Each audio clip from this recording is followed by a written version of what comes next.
Hello viewers, আমি রয়েছি রাহুল। আমি আজকে দেখাবো কিভাবে নিজের হাতে থাকা স্মার্টফোন দিয়ে ওয়াইফাই পাসওয়ার্ড চেঞ্জ করবেন। মোবাইল স্ক্রিনে চলে আসার পর আমরা সেই ওয়াইফাইটি কানেক্ট করে নেওয়ার পর আমরা গুগল ক্রোম ব্রাউজারটি ওপেন করে নেব।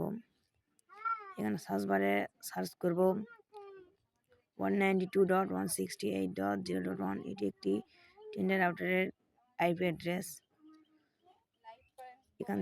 এখান থেকে আমরা ওয়্যারলেস সেটিংয়ে যাব। তারপর আমার আমার রাউটারের নামটা রিনেম করে আমার নামটা বসাবো।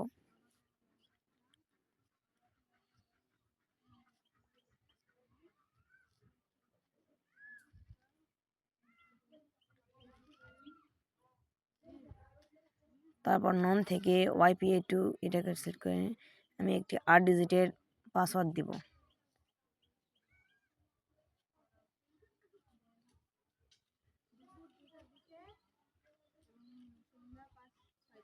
তারপরে ওকে বাটনে ক্লিক করে আমার ওয়াইফাইটি নাম পাসওয়ার্ডটি চেঞ্জ করে নিব। আমার যেহেতু